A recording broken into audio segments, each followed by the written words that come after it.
ఎందుకు కాంగ్రెస్ పార్టీ ఇంత సీరియస్గా ఉంది అన్నది గమనించాలి మీరు. ఈ మధ్యకాలంలోనే మనకు వెస్ట్ బెంగాల్ రాష్ట్రం లోపల ఎన్నికలైనాయి.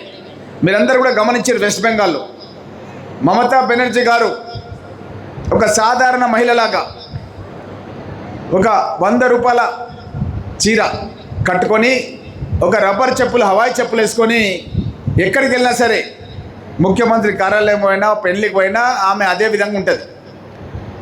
3 సార్లు ప్రభుత్వాన్ని తీసుకొచ్చింది మమతా బెనర్జీ గారు. కానీ మొన్న జరిగినటువంటి ఎన్నికల్లో ఎమ్మెల్యేగానే ఓడిపోవడం జరిగింది. మీరందరూ కూడా గమనించారు. మొన్న లేటెస్ట్ ఎలక్షన్లో ఎమ్మెల్యేగానే మమతా బెనర్జీ ముఖ్యమంత్రి గారు ఓడిపోవడం జరిగింది. ఆమె ఓడిపోయిన తర్వాత అక్కడ పరిస్థితి ఏంటంటే, ఆమె వెంబడున్న ఎంపీలంతా పోయి బీజేపీలో చేరిపోయారు. అధికారం ఉంటేనే ఎమ్మెల్యేలు కానీ, మంత్రులు కానీ, ముఖ్యమంత్రులు కానీ, మీరు సర్పంచ్లు కానీ, ఎంపీడీసీలు కానీ, జడ్పీడీసీలు కానీ భవిష్యత్తు లోపల మీకు పనులు కావాలంటే మన కాంగ్రెస్ పార్టీ అధికారంలో ఉంటేనే పనులు అవుతాయి. గతంలో మనం చూసినాం. ఇక్కడ ఏం చేశారు, గతంలో ఉన్న పాలకులు ఖాళీ రాళ్ళేసిపోయినారు. ఏడ పడతాడ ఇనాగరేషన్లు చేసారు. ముఖ్యమంత్రిని స్టార్ట్ చేస్తే హరీష్ రావు చేస్తే కేటీఆర్ వరకు. కానీ ఏ పనులు కూడా వాళ్ళు చేయలే. మన గౌరవ ముఖ్యమంత్రి రేవంత్ రెడ్డి గారు వచ్చిన తర్వాతనే మన యొక్క పనులు అనేవి పెద్ద ఎత్తున మన కాన్స్టిట్యున్సీ లోపల జరుగుతున్నాయి. మనమందరం కూడా గమనిస్తున్నాం. కాబట్టి మీరు దీన్ని దృష్టిలో పెట్టుకొని మన ప్రభుత్వం ఉండాలి, మనం కూడా స్థానిక సంస్థల్లో అన్నిట్లలో భాగస్వామ్యం సర్పంచ్లుగా, ఎంపీటీసీలుగా, జడ్పీటీసీలుగా అన్ని నామినేటెడ్ పోస్టులలో ఉండాలి. అంటే మన ప్రభుత్వం ఉండాలి, కాంగ్రెస్ ప్రభుత్వం ఉండాలంటే మనం ఏం చేయాలి అన్న దాని మీదే మనం ఈరోజు ఇక్కడ మీటింగ్ పెట్టినాం. అదేవిధంగా మీరు పక్క రాష్ట్రంలో తమిళనాడులో కూడా చూసారు. కరుణానిధి అని చెప్పి వాళ్ళ నాయన కూడా మినిస్టర్. కరుణానిధి స్టాలిన్ వాళ్ళ నాయన. స్టాలిన్ మొన్న ఎమ్మెల్యేగా ఓడిపోయాడు. స్టాలిన్ మొన్న ఎమ్మెల్యేగానే ఓడిపోయాడు. మొన్న ముఖ్యమంత్రి ఓడిపోయాడు ఎమ్మెల్యేగా. అంటే ఇవన్నీ కూడా దేనికి సంకేతం అంటే, బీజేపీ వాళ్ళు కుట్రపూరితంగా కాంగ్రెస్ పార్టీ ఓట్ల బ్యాంకుని, కాంగ్రెస్ పార్టీకి ఎవరైతే ఓట్లు వేస్తారో ఆ ఓట్లని దొంగదారిన వాళ్ళు కట్ చేస్తారు. ఇది కాంగ్రెస్ ప్రభుత్వం ఉన్నప్పుడే ఒక మంచి ఉద్దేశంతో ఓటర్ లిస్టులో మన దివంగత నేత రాజీవ్ గాంధీ గారు ప్రధానమంత్రిగా ఉన్నప్పుడు 18 ఏళ్ళకే ఓటు హక్కు కల్పించాడు. మీకు అందరూ కూడా తెలిసిన విషయమే. అదేవిధంగా డబల్ ఓట్లు ఉండొద్దు. ఓటర్ నమోదు అనేది ఎప్పటికీ జరగాల. కొత్త కోడళ్ళు ఎవరైనా పెళ్లి చేసుకొని మన ఊరికి వస్తే ఆ కోడల యొక్క ఓటు తన భర్త ఇంటి నెంబర్ పేరు మీద అది ఓటర్ మ్యాపింగ్ చేయాలి. అదేవిధంగా మన ఊరు నుంచి ఒక ఆడపడుచు పెళ్లి చేసుకొని వేరే గ్రామానికి పోతే ఆ ఓటు ఇక్కడ నుంచి ఆమె ఏ గ్రామానికి పోయిందో ఆ గ్రామం లోపల ఓటర్ మ్యాపింగ్ జరగాలి. ఎవరైనా చనిపోయిన వాళ్ళ ఓట్లు ఉంటే దాన్ని తొలగించేసేయాలి. ఒక వ్యక్తికి ఒకటే ఓటు ఉండాలి. కొడంగల్లో ఒక ఓటు, అదేవిధంగా మహబూబ్నగర్లోనో, నారాయణపేటలోనో, పరిగిలోనో ఒక ఓటు ఉండనికే లేదు. ఎందుకంటే మా దగ్గర బొమ్మరాజ్పేట సోదరులు చాలామంది వాళ్ళ పిల్లల చదువుల గురించి మా పరిగిలనే ఉంటారు, నాకు తెలుసు. కానీ పరిగిలో కూడా ఓటేస్తాం, మున్సిపాలిటీకి మళ్ళీ ఇక్కడ కూడా ఓటేస్తాం అంటే నడవదని. ఒక ఓటు, ఒక వ్యక్తికి ఒకే ఓటు ఉండాలి. ఒక వ్యక్తికి ఒకటే ఓటు ఉండాలి. దీని గురించి మనం తీసుకొచ్చినాం అప్పుడు. కానీ వీళ్ళు ఏం చేస్తున్నారంటే, సర్వేలు చేయించుకొని ఏ కాన్స్టిట్యున్సీలా ఏ క్యాస్ట్ వాళ్ళు, ఏ కులపోళ్ళు ఏ పార్టీకి ఓటేస్తుర్రు అన్నది మొత్తం వివరాలు తీసుకొని ఆ వివరాల ప్రకారం ఏం చేస్తున్నారంటే, ఉదాహరణకు పూనాకు పోయినట్టు మన గిరిజన సోదరులు, మన నాయక్ సాబ్ కూడా వచ్చిండే, ఈరోజు కనబడతాడు. పూనాలో మీటింగ్ పెట్టినాం, గిరిజన మీటింగ్ పెట్టినాం ఎలక్షన్స్ ముంగల. మన అక్కడ ఉంటారు కదా సిటీలో, ఏం పేరు, దేవుళ్ళ నాయక్ వచ్చిండు, మన అధ్యక్షుడు వచ్చిండు, సుభాష్ వచ్చిండు, తను కూడా వచ్చిండు, శేఖర్ కూడా వచ్చినావా శేఖర్? నువ్వు మేమంతా కూడా పోయి పూనాలో మీటింగ్ పెట్టినాం.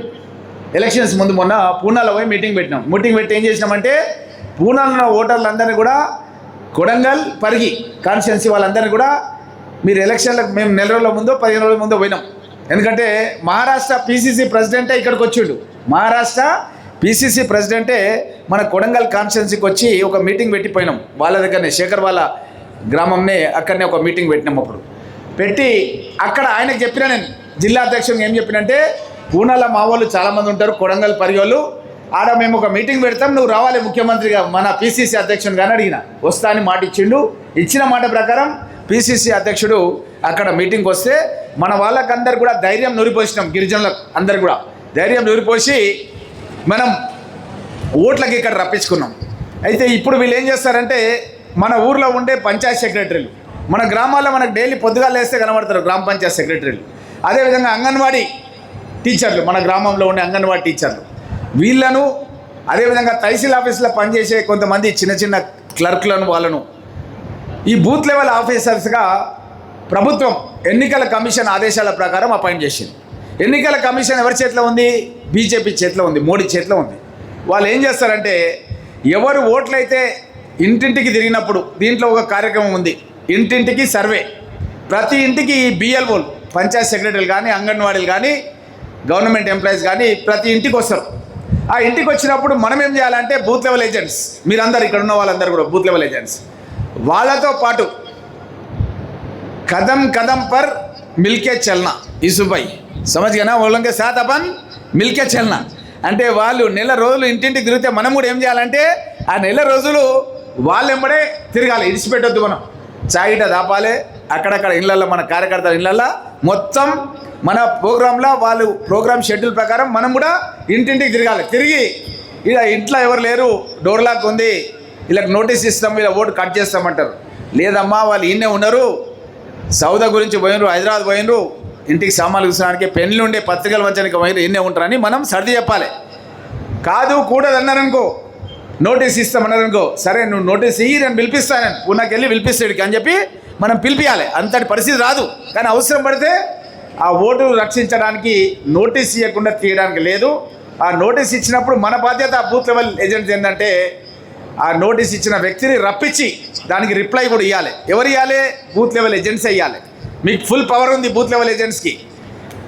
ఇక్కడ ఉన్నటువంటి మన గౌరవ ముఖ్యమంత్రి రేవంత్ రెడ్డి గారు పిసిసి అధ్యక్షులకు ఆలోచన చేసి జిల్లా అధ్యక్షులకు దారా సింగ్ గారికి బూత్ లెవెల్ ఏజెంట్ 1 అని డిక్లేర్ చేయడం జరిగింది.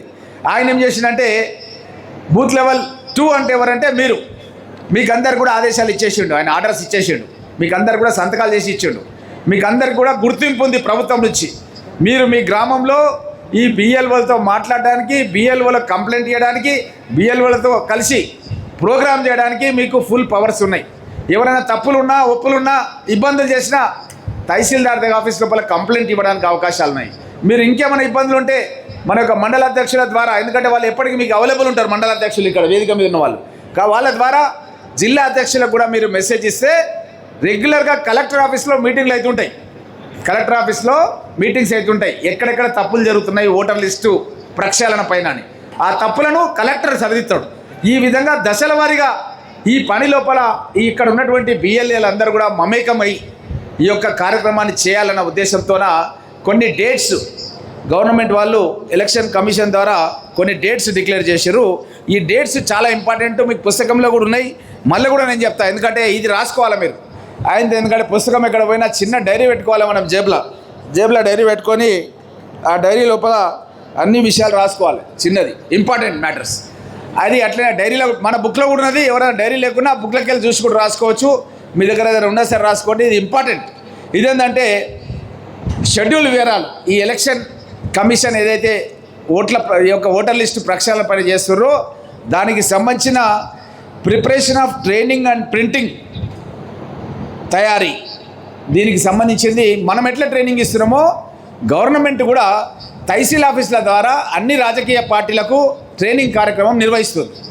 వాళ్ళకు కూడా బూత్ లెవెల్ ఆఫీసర్లకు కూడా చేస్తుంది, మనం కూడా పిలుస్తుంది మీటింగ్లకు, మనం కూడా పోతున్నాం.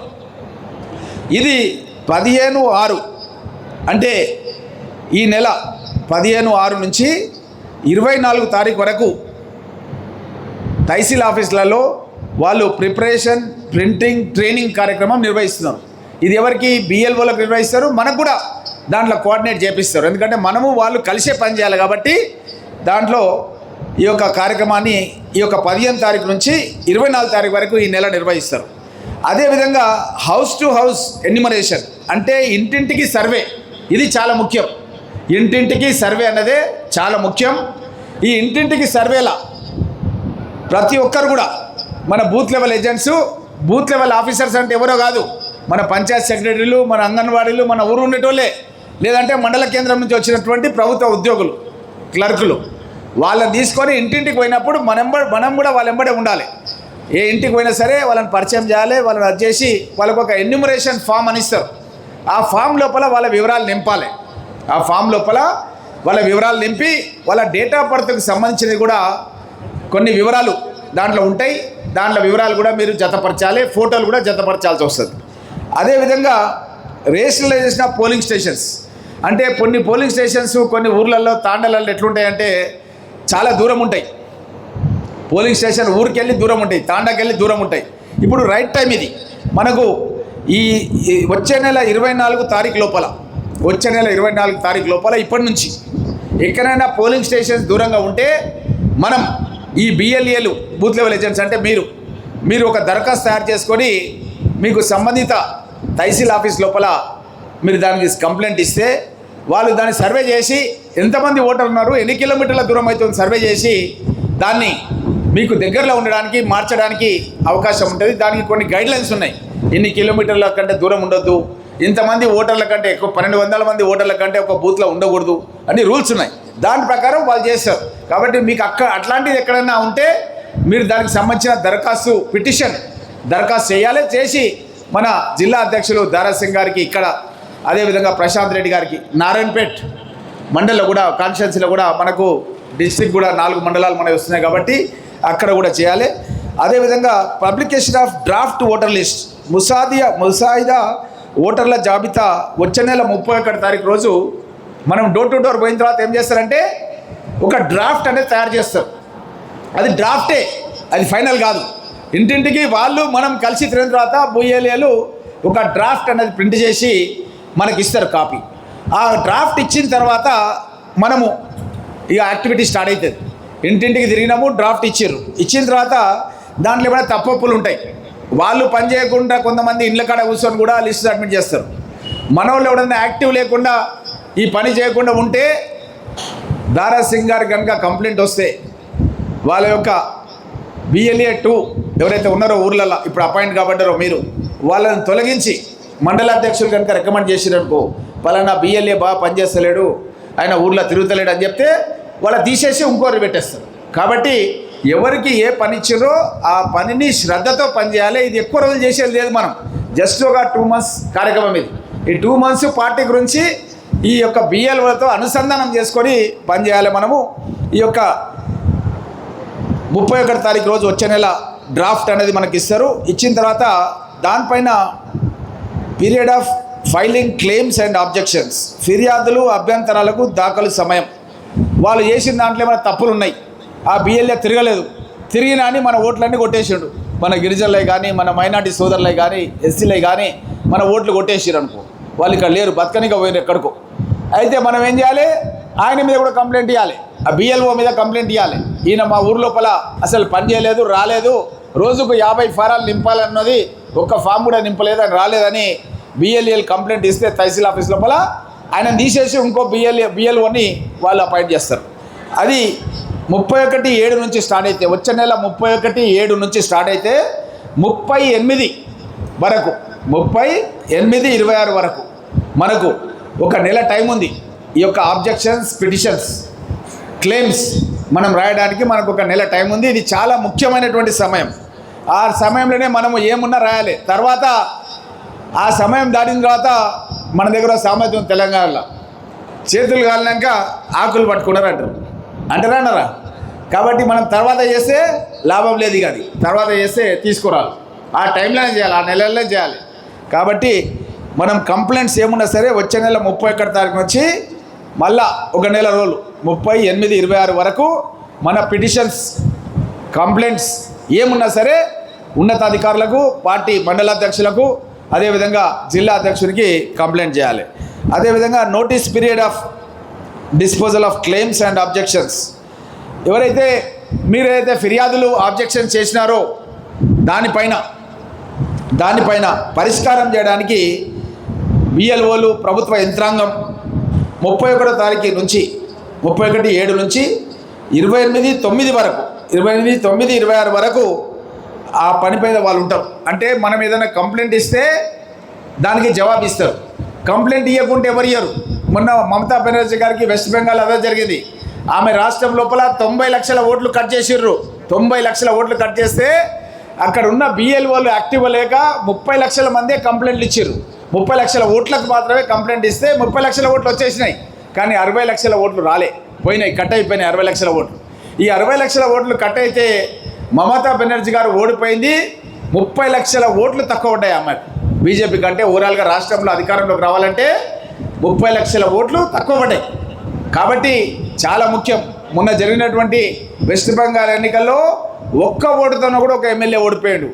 చెవెళ్ళ కాన్స్టిట్యున్సీలో భీంభరత్ 200 ఓట్లతో ఓడిపోయాడు ఎమ్మెల్యేగా. కేవలం కాంగ్రెస్ పార్టీ అభ్యర్థి 200 ఓట్లతో ఓడిపోవడం జరిగింది. కాబట్టి మనం ఒక్కొక్క ఓటును కూడా చాలా సీరియస్గా ముఖ్యంగా తీసుకొని మనం ఎలాంటి డౌట్స్ ఉన్నా ఏమున్నా ఈరోజు మేము మీ దగ్గర ఉన్నాం.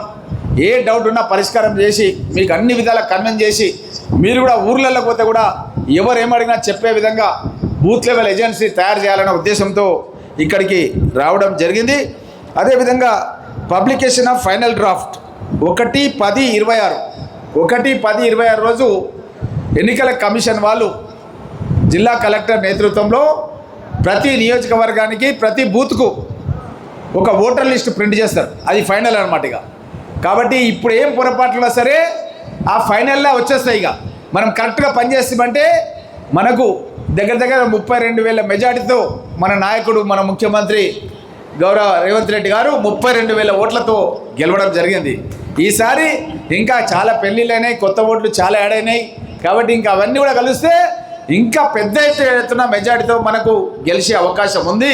కాబట్టి దీన్ని మీరు సీరియస్గా తీసుకొని మీరందరూ కూడా ఈ యొక్క కార్యక్రమానికి ఇన్ టైం లోపల మన వేదిక పైన పెద్దలందరూ మీకు ఇన్ఫర్మేషన్ పెడితే అధ్యక్షులు ఖాళీ ఒక మెసేజ్తోన ఇంత తక్కువ టైంలో మీరు ఇక్కడికి విచ్చేసి ఈ కార్యక్రమంలో క్రమశిక్షణతో మీరందరూ కూడా ఈ కార్యక్రమంలో పార్టిసిపేట్ చేస్తున్నందుకు మీకు అందరు కూడా శుభాకాంక్షలు తెలియజేస్తూ ఇప్పుడు మన ట్రైనింగ్కు సంబంధించిన ఎవరైతే మెయిన్ ట్రైనర్ గాంధీ భవన్ నుంచి కోటంరెడ్డి వినయ్ రెడ్డి గారు కాంగ్రెస్ పార్టీ ఉపాధ్యక్షులు గారిని మాట్లాడాల్సిగా చెప్తూ తను మాట్లాడిన తర్వాత మీరిద్దరు మాట్లాడతారా ముందు మాట్లాడతారా? మాట్లాడు. దారా సింగ్ గారు సభను ఉద్దేశించి 2 నిమిషాలు, ప్రశాంత్ రెడ్డి గారు కూడా మాట్లాడిన తర్వాత కోటంరెడ్డి వినయ్ రెడ్డి గారు మాట్లాడతారు. దారా సింగ్ గారు మాట్లాడాల్సిందే కోరుతాం. ఈరోజు సర్ అనే కార్యక్రమం మీద కొడంగల్ నియోజకవర్గంలో మన ఈ సర్కు తెలంగాణ రాష్ట్రానికి చైర్మన్గా ఉన్న పెద్దలు పరిగి శాసనసభ్యులు రామ్మోహన్ రెడ్డి అన్న గారు మరి ఈ కార్యక్రమాన్ని